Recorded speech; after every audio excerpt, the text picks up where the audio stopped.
Assalamualaikum warahmatullahi wabarakatuh. Salam sejahtera untuk kita semuanya. Salam belajar, salam berprestasi.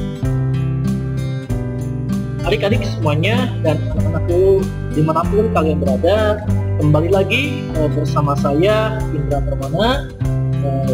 Pada kesempatan kali ini saya akan menjelaskan materi bab 2 di kelas 10 ya, yaitu tentang struktur atom dan sistem periodik unsur.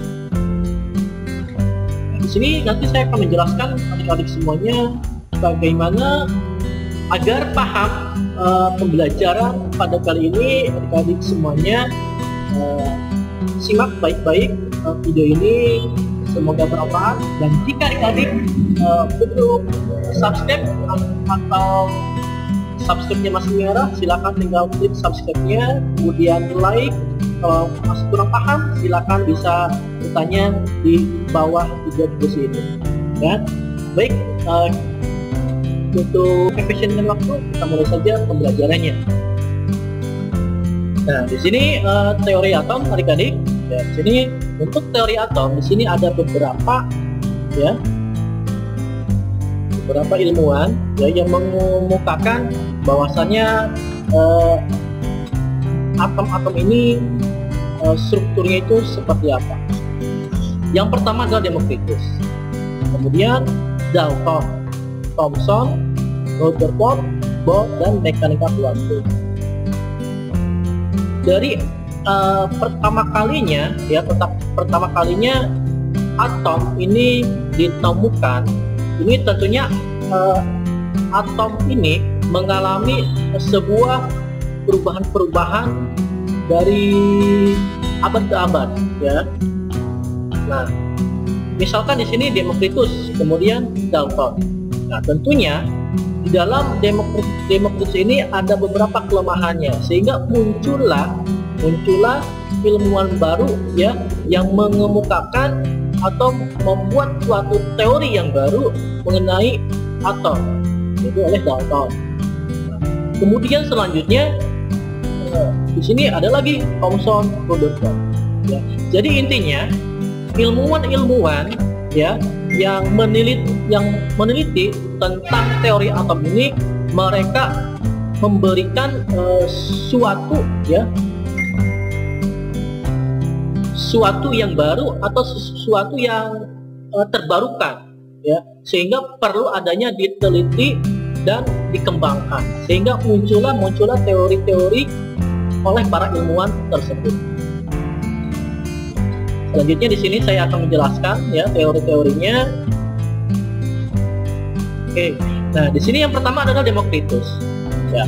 Democritus ini ya, menurut Democritus semua materi tersusun dari partikel kecil yang tidak dapat terbagi lagi, yang disebut atomos ya. Jadi atomos adalah partikel terkecil ya, yang tidak bisa dibagi-bagi lagi.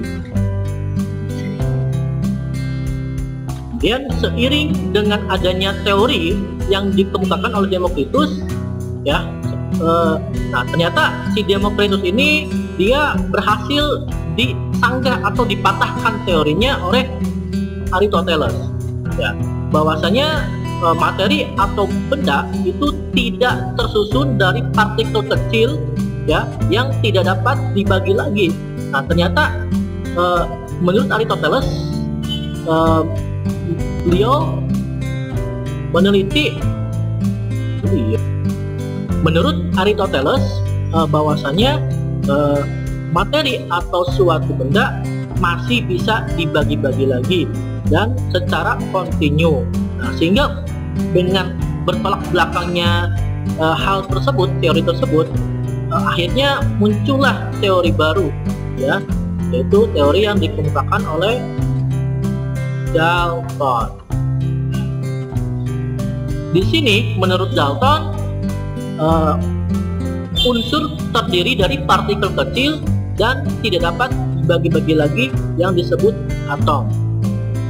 Kemudian atom tidak dapat diciptakan dan dimusnahkan. Ini sesuai dengan hukum kekekalan energi ya. Kemudian atom-atom dari suatu unsur adalah identik, ya, sesuai. Selanjutnya, senyawa terbentuk dari penggabungan atom dari dua jenis unsur atau lebih dengan perbandingan tertentu. Nah, di sini menurut Dalton bahwasanya bentuk atom ini dikenal dengan bola pejal, ya, jadi bola yang padat seperti itu. Dengan adanya seiring teori-teori yang dikemukakan oleh Dalton, di sini ternyata Dalton juga berhasil disanggah dan ada beberapa kelemahannya, ya, yang menyebabkan teori Dalton pada zamannya itu tidak dipakai lagi. Apa saja kelemahan-kelemahannya?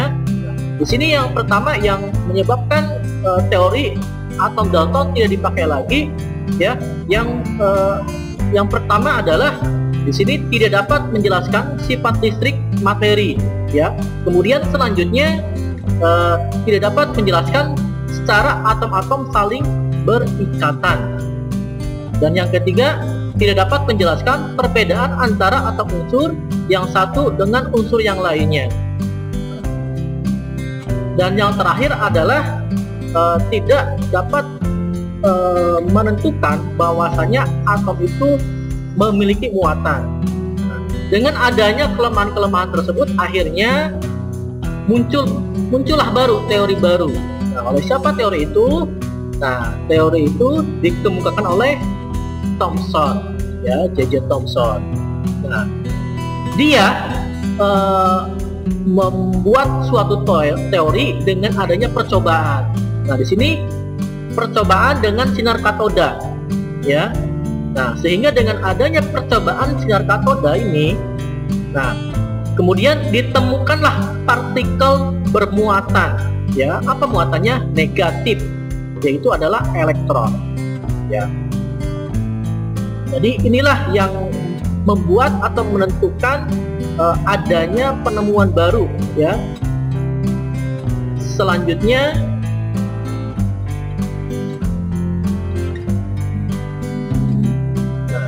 jadi teori yang dikemukakan sebelumnya oleh Dalton, ya, dikembangkan lagi oleh Thomson. Nah, di sini atom merupakan bola pejal bermuatan positif, ya. Jadi kalau menurut si Dalton itu atom hanya sebagai bola pejal saja, ya. Nah, diperbaharui lagi oleh teori Thomson, atom itu memiliki muatan, ya. Nah, di sini bola pejal bermuatan positif, jadi muatannya positif. Nah, kemudian di dalam atom tersebut elektron seperti roti kismis, ya, seperti roti kismis. Nah, ini elektronnya, ini elektron. Jadi yang seperti roti kismis ini, atau misalkan seperti semangka, boleh kita analogikan, ataupun juga kita menganalogikannya seperti jambu, boleh, ya, sama saja. Kemudian atom tidak bermuatan, ya, atau netral. Nah, adapun kelebihan dari atom Thomson ini, anak-anak semuanya, nah, dia bisa membuktikan adanya partikel lain, ya, yang bermuatan negatif dalam atom, ya. Namun ada kelemahannya. Nah, kelemahan inilah yang membuat atom Thomson ini akhirnya mereda, ya. Nah, apa kelemahannya? Nah, kelemahannya di sini si Thomson ini dia tidak dapat menjelaskan susunan materi, ya, susunan muatan pada bola atom tersebut, ya, baik positif ataupun negatif. Jadi tidak tidak menjelaskan, sehingga muncullah teori baru. Ini teori atom Rutherford. Nah, Rutherford ini dia melakukan suatu percobaan, ya. Nah, dia menghamburkan, ya, sinar alfa kepada lempengan atau lembaran tipis logam emas. Nah, sehingga di sini ada beberapa lintasan ya. Nah, di sini ada yang diteruskan dan dikembalikan atau dibalikan. Nah, dengan adanya penghamburan sinar yang dibalikan, nah ternyata di sini ada muatan intinya, ya, ada muatan intinya. Jadi diperbaharui lagi lah oleh si Rutherford dari teori si Thomson tersebut, ya. Jadi tidak serta-merta semuanya sinar yang ditembakkan ke dalam lempengan tipis ini, logam ini, tidak diteruskan, tetapi ada beberapa yang dibalikan atau kembali lagi sinar tersebut. Berarti ini menunjukkan bahwasanya ada muatan, ya, muatan inti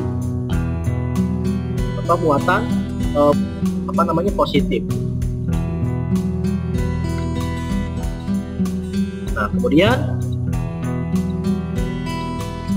nah di sini menurut Rutherford atom tersusun dari inti atom. Ya, tadi ada intinya kan. Kemudian apa saja intinya? Intinya ini terdiri dari proton dan neutron. Kemudian bermuatan positif dan elektron bermuatan negatif. Ya, jadi proton bermuatan positif, elektronnya bermuatan negatif yang mengelilingi inti. Nah, inti. Jadi tadi ketika si sinar alfa ini ditembuskan, ketika kena inti maka akan dibalikkan. Nah, sehingga jadi ada inti atom di dalamnya. Kemudian sebagian besar volume atom merupakan ruang kosong, ya, ini ruang kosong, ya, ruang kosong, karena dia mengelilingi, ya. Jadi seperti tata surya, ya, seperti itu modelnya. Kemudian, nah akhirnya atom bersifat netral, ya, karena ada muatan positif dan muatan negatif, sehingga untuk penyeimbangnya itu adalah netral. Selanjutnya, teori Bohr. Nah, karena ada beberapa kekurangan dari atom Rutherford. Apa itu kekurangannya? Kekurangannya bahwasanya ternyata saya ulangi lagi, ya. Nah, di sini kekurangannya bahwasanya ternyata elektron yang mengelilingi inti atom, di sini dia tidak menjelaskan bahwasanya suatu saat akan jatuh ke inti atom, ya. Nah, sehingga dengan demikian muncullah teori baru, ya, yaitu teori atom Bohr. Nah, atom Bohr dia mengemukakan teorinya elektron mengelilingi inti atom pada lintasan tertentu, yaitu stasioner yang disebut kulit. Nah, ini dia, ya. Jadi elektron ini adalah elektron, ya, elektron ini kulit 1, kulit 2, kulit 3. Jadi 1, 2, 3, ada 3 kulit, ya. Nah, kemudian ini adalah intinya. Jadi ilmuwan dari tahun ke tahun, dari abad ke abad, dari dekade ke dekade, dia terus membuat suatu pembaharuan, ya. Memang pembaharuan tersebut perbaikan dari teori-teori sebelumnya. Nah, kemudian elektron dapat berpindah lintasan apabila menyerap atau memancarkan energi. Jadi maksudnya, ya, elektron ini dia bisa berpindah, ya, berpindah-pindah dari kulit yang satu ke kulit yang lainnya, atau dari kulit 2, ya, 2 ke 1, atau 1 ke 2, dan seterusnya, ya. Nah, pada saat kapan elektron dia akan mendekati inti atau menjauhi inti? Suatu elektron dia akan mendekati, ya, berpindah lintasan mendekati inti ini pada saat dia lemah, ya, pada saat dia lemah. Nah, sedangkan ketika elektron ini menjauhi inti pada lintasannya ketika dia memiliki energi yang tinggi, karena dia memancarkan energi, seperti itu. Itu gambarannya, ya. Nah, selanjutnya, nah, di sini struktur atom. ya. Ini tadi kan sudah dijelaskan sejarah atom ya, dari dengan adanya penemuan elektron, kemudian proton dan neutron. Nah, di sini struktur atom ini terdiri dari elektron ya dan inti atom. Inti atom ini terdiri dari proton dan neutron ya. Untuk elektron ini dia muatannya adalah negatif, sedangkan proton muatannya positif dan neutron netral ya. Seperti itu.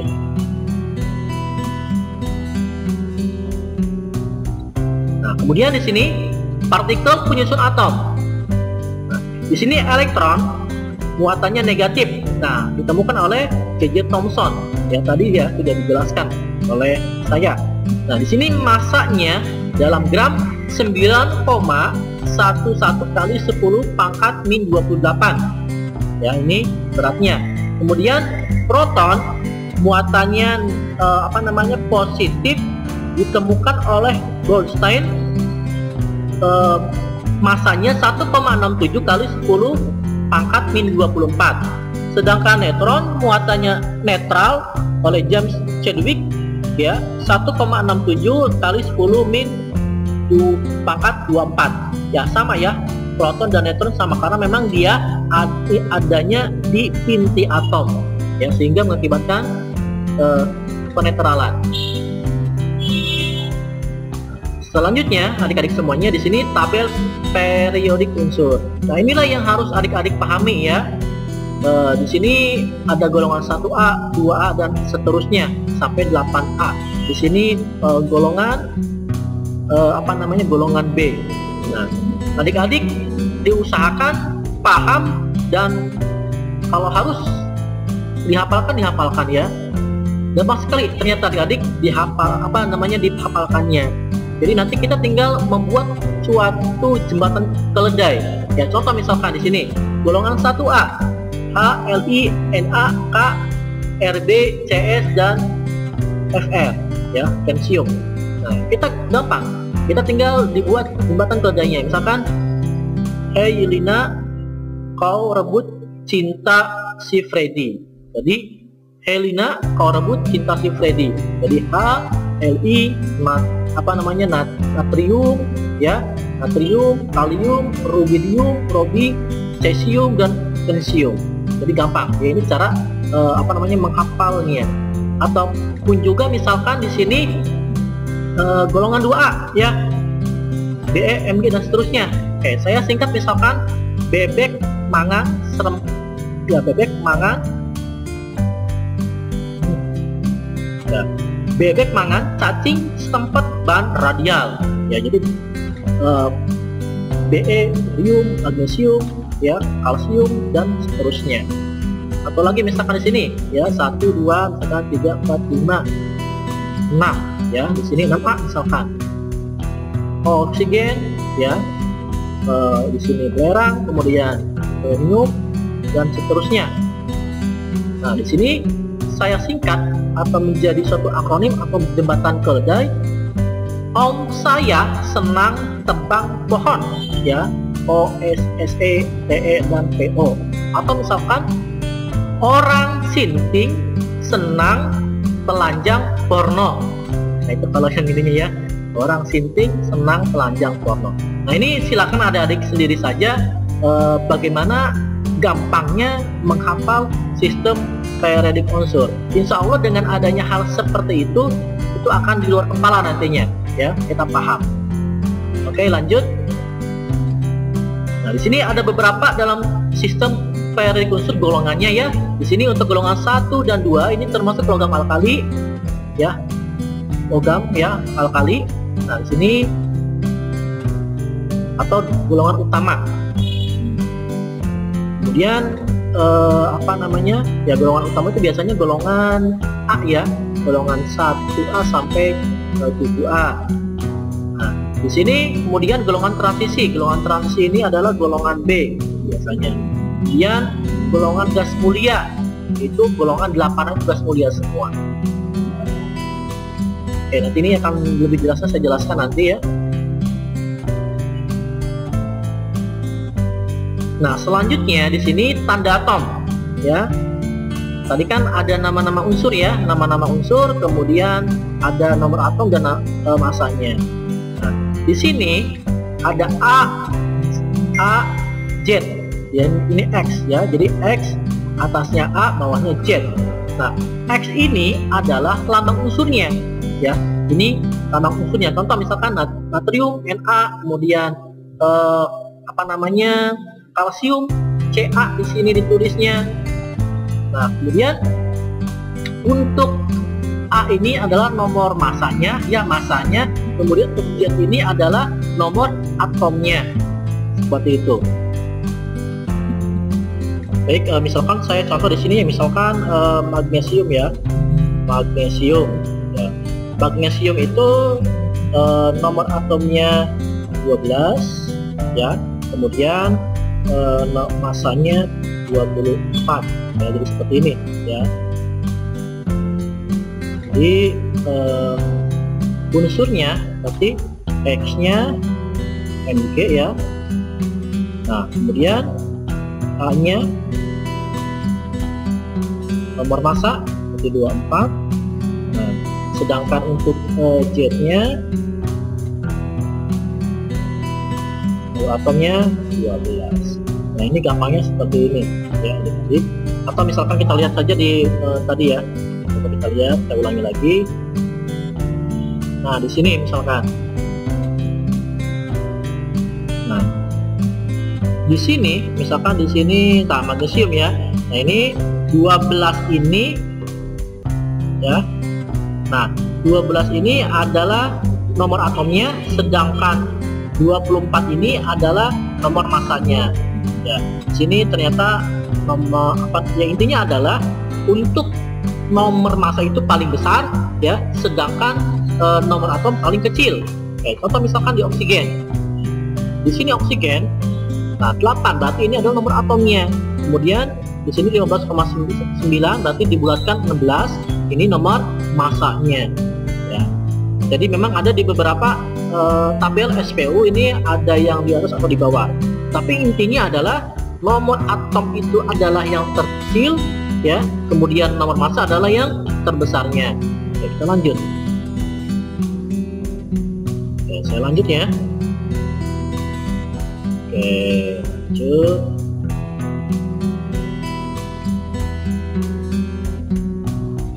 Nah, di sini nomor atom ya. Di sini pada atom tidak bermuatan listrik atau netral, kemudian jumlah muatan positif sama dengan jumlah muatan negatif ya. Jadi nomor atom sama dengan jumlah proton ya, atau jumlah elektron.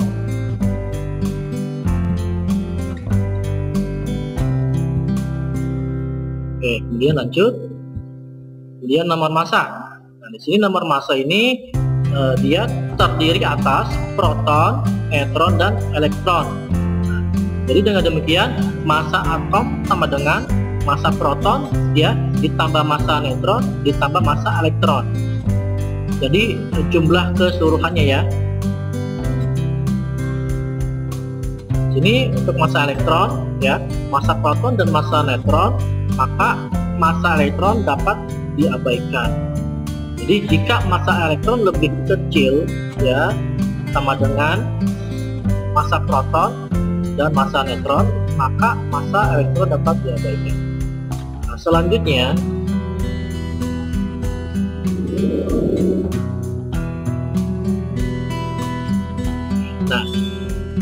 sehingga dengan demikian ya, ini akan rumusnya nomor massa ya, A I sama dengan jumlah proton ditambah jumlah neutron. Oke, tadi contoh misalkan saya tulis lagi, ini kan berikan X ya, X. Nah, di sininya nomor massa A. Oke. Nah, jadi nomor massa di sini A ya, sama dengan jumlah proton dan jumlah elektron. Itu.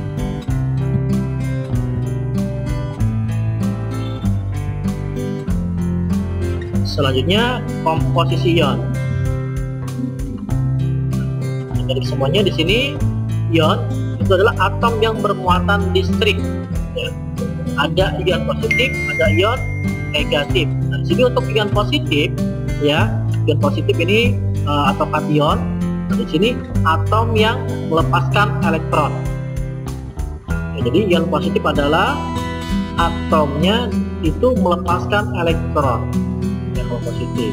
Nah, sedangkan ion negatif atau anion ini atomnya menerima elektron. Ya.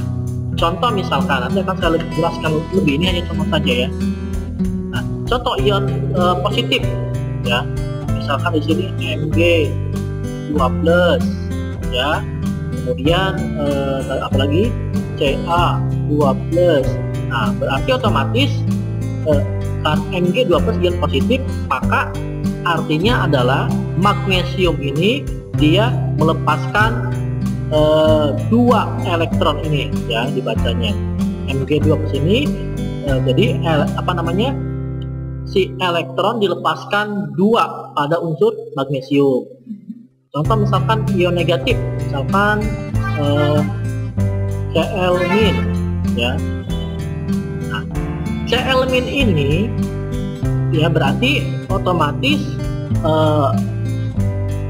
Cl ini satu, ya, berarti otomatis dia menerima 1 elektron, ya. Jadi Cl menerima 1 elektron. Atau misalkan oksigen misalkan 2-. Nah, berarti oksigen ini dia menerima elektron sebanyak 2. Biasanya plus sama negatif ini menunjukkan agar si atom tersebut, unsur tersebut agar seperti gas mulia, ya, stabil, seperti itu, ya. Nah, misalkan di sini, contoh misalkan, ya,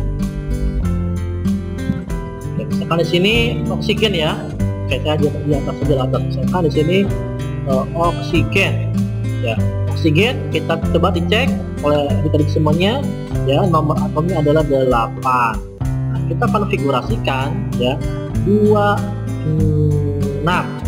Ya, ini konfigurasi elektron 26, ya. Dan nanti untuk lebih jelasnya saya jelaskan nanti bagaimana cara kita mengkonfigurasi elektron ini. Nah, jadi 26. Nah, berarti otomatis intinya adalah yang di paling belakang ini harus seperti gas mulia, 8 semuanya.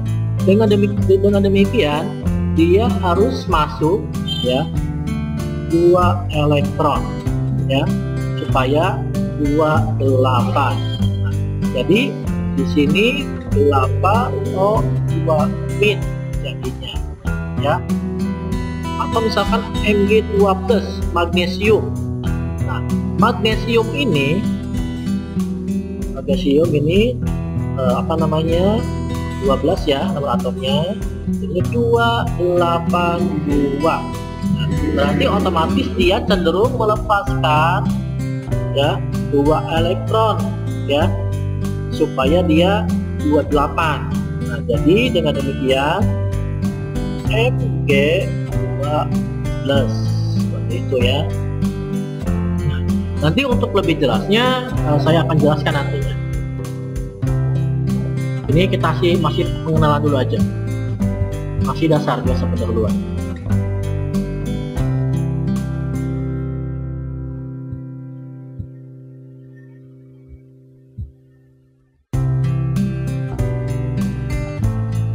Selanjutnya adik-adik semuanya, dan di sini berdasarkan nomor atom dan nomor masanya, di sini atom dibagi menjadi 3, ya. Ya, di sini ada isotop, isobar, dan isoton. Lanjut, ya. Nah, di sini isotop ini adalah unsur dengan Z, ya, Z atau nomor atomnya sama dan nomor masanya berbeda. Nah, contoh misalkan di sini, ya, hidrogen. Nah, hidrogen di sini nomor masanya 1, ya, yang keduanya 2. Di sini nomor atomnya 1 sama. Jadi isotop unsur dengan nomor atom sama dan masanya berbeda, ya. Selanjutnya isobar. Nah, isobar ini adalah unsur dengan nomor atom berbeda, ya, nomor atom berbeda dan masanya itu sama. Contohnya, nah ini kalium dan argon. Nah, argon di sini memiliki nomor masanya 40 sama, sedangkan nomor atomnya berbeda, ya. Kemudian isoton, ya, isoton ini unsur, ya, dengan jumlah neutron yang sama, ya. Dari mana samanya? Nah, kita 24 dikurangi 12 berarti 12, ya. 23 dikurangi 11 berarti sama 12 juga. Jadi seperti itu. Jadi ini isoton. Bagaimana cara menghafalnya? Oke, saya kasih triknya, ya, supaya kita gampang untuk menghafalkannya. Isotop, isobar, dan isoton. Isotop, ya, isotop. Nah, isotop ini top, ya, top atas, ya, berarti otomatis, ya, yang berbeda itu adalah di atasnya,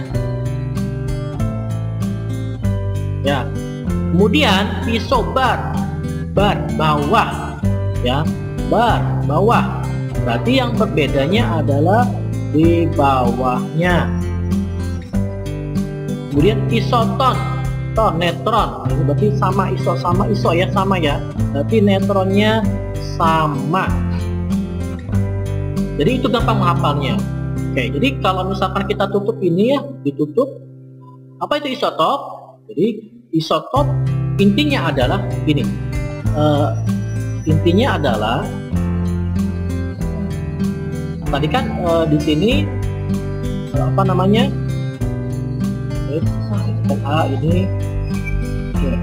ini massa, ini nomor atom, ya. Jadi isotop top, ya, top atas berbeda. Nah, berarti atas ini, nah, ini massa, ini atom.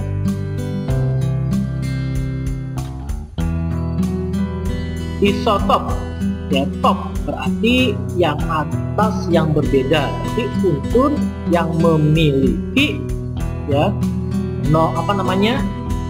nomor masanya berbeda tetapi nomor atomnya sama.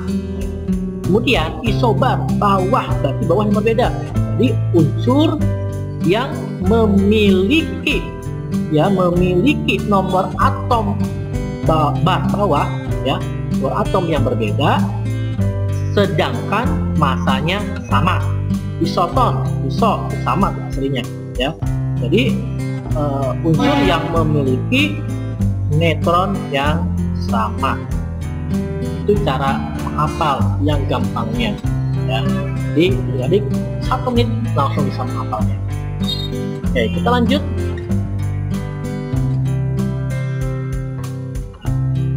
Selanjutnya adalah konfigurasi elektron, ya. Yang tadi sedikit saya singgung, ya. Konfigurasi elektron berdasarkan kulit atom. Di sini elektron mengelilingi inti pada lintasan kulit tertentu yang disebut kulit atau tingkat energi, ya. Jadi tadi saya sedikit misalkan digambarkan seperti ini, ya. Jadi, nah,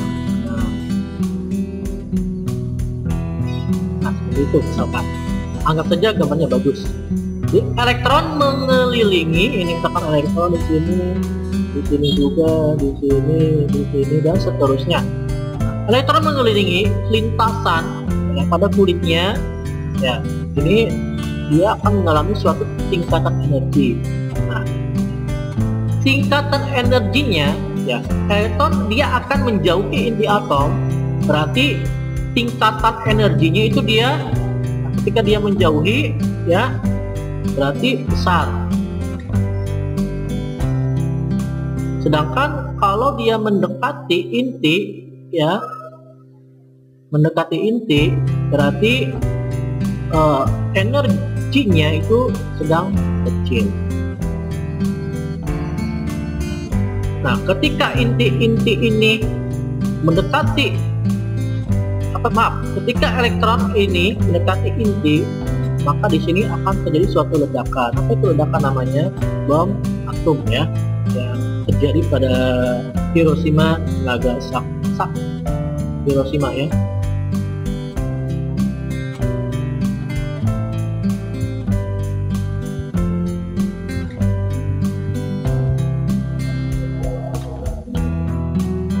Ini misalkan contoh konfigurasi elektron beberapa atom. Ya, di sini jadi nomor atom yang kita pakai, ya, bukan massa. Lithium, magnesium, klorin, kalium, dan gallium. Nah, di sini lithium. Nah, lithium nomor atomnya 3. Ini 3. Oke, saya ganti dulu bentar. Ini diganti warnanya lebih jelas. Oke.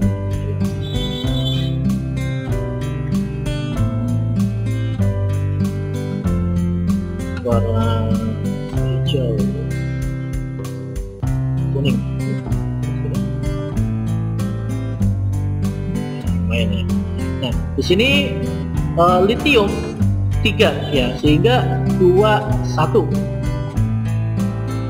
Kemudian magnesium 12, ya, magnesium 12, nah, sehingga 282. Kemudian untuk klorin 17 sehingga 287, ya. Jadi konsepnya anak-anak semuanya, jadi gini konsepnya, 288, ya, kemudian 336 dan seterusnya, ya. Jadi kalau misalkan 28, 18 kemudian tidak memenuhi 36, berarti kembali lagi ke 18 nantinya. Atau misalkan sisanya berapa? 2 atau dan seterusnya, ya.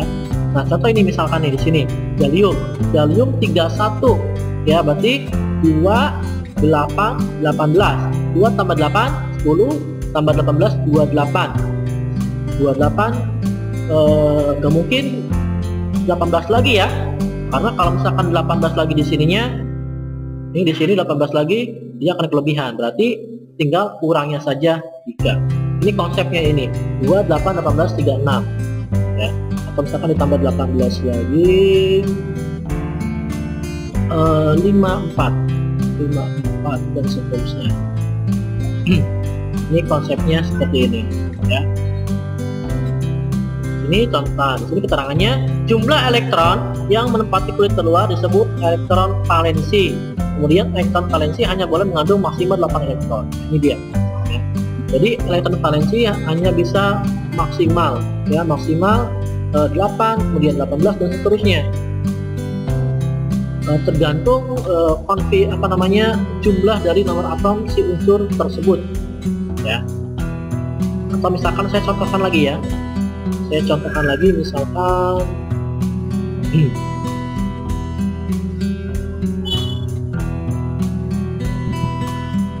baik, adik-adik semuanya, di sini misalkan saya buat contoh, tentukan nomor massa, nomor atom, proton, elektron, dan konfigurasi elektron dari unsur Ar, K, dan Ga. Oke, jawab. Di sini, ya, kita nomor 1 dulu, ya. Nah, Ar. Nah, Ar ini dia memiliki, ya, memiliki nomor atomnya 18, ininya 40. Nah, sehingga dengan demikian, saya disingkat saja, ya, Nm nomor massa, kemudian Na nomor atom, ya. Ini protonnya, elektronnya, misalkan satunya lagi neutron, ya.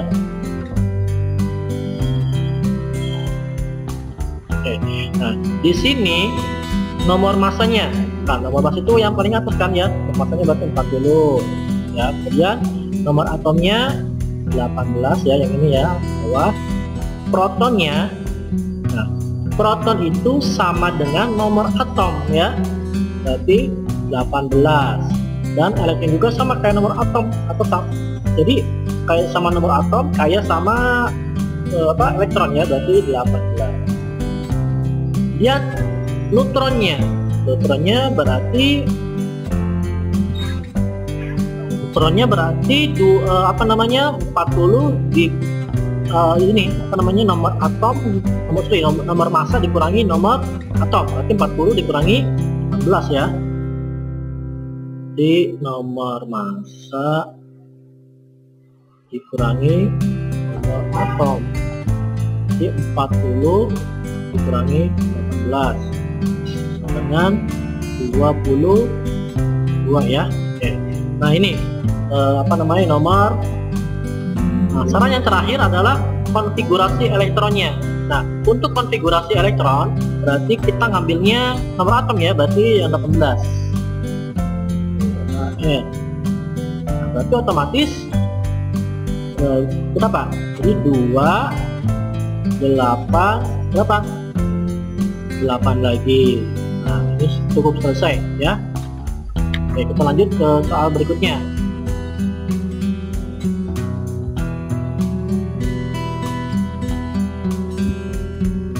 Kecil misalkan. Oke, nomor 2. Buka ya. Nah, K juga atau ini kalium, dia memiliki nomor atom 19, kemudian nomor massanya 40. Kemudian Nm, kemudian Na, protonnya, elektronnya, neutronnya. Nah, nomor atomnya yang paling atas 40, kemudian nomor atomnya 19, proton juga 19 ya, elektron juga 19 ya, karena sama. Neutronnya berarti 40 dikurangi 19 berapa? 21. Oke. Selanjutnya ini konfigurasinya ya, konfigurasinya 19 2, kemudian 8 cek dulu 2 8 10 8 berarti kurang 1 lagi ya. Nah, seperti itu ya. Lanjut ya, nomor 3 ya, barium.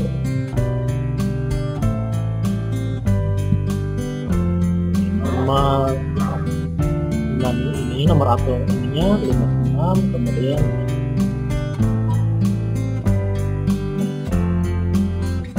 sini adik-adik semuanya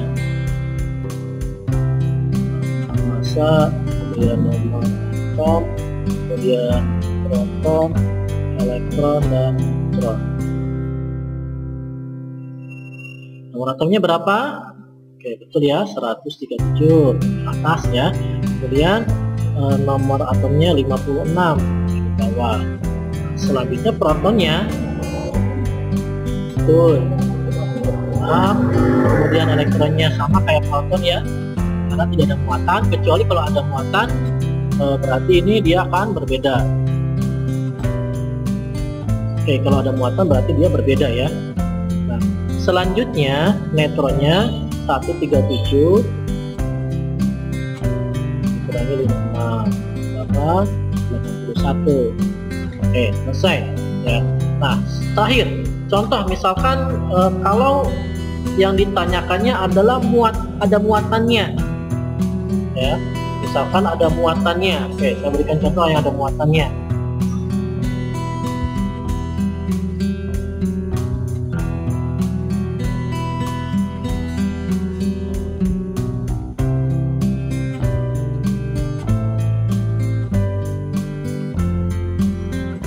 Oke, ini saya hapus saja ya.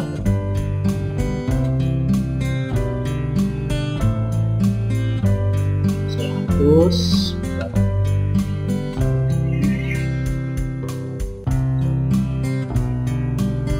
Oke, di sini misalkan tentukan tadi K ya, K-nya itu adalah plus 1. Jadi di sini berapa untuk kalium? 19, ini 40 ya. Nah, di sini untuk untuk nomor atom sama, kemudian nomor massa juga sama ya. Oke, sekarang kita nomor massa, kemudian nomor atom, nomor massanya 40 tab, kemudian nomor atomnya juga 19. Ini yang membedakan adalah proton dan elektronnya. Proton, elektron. Protonnya, berarti kalau tadi kan plus yang sudah saya jelaskan, kalau plus seperti ini ya, berarti dia kehilangan atau melepas satu elektron ya. Jadi protonnya ini ya 18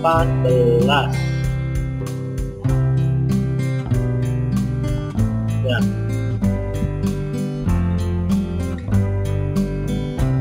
Nah, kemudian di sini untuk protonnya 19 sama ya.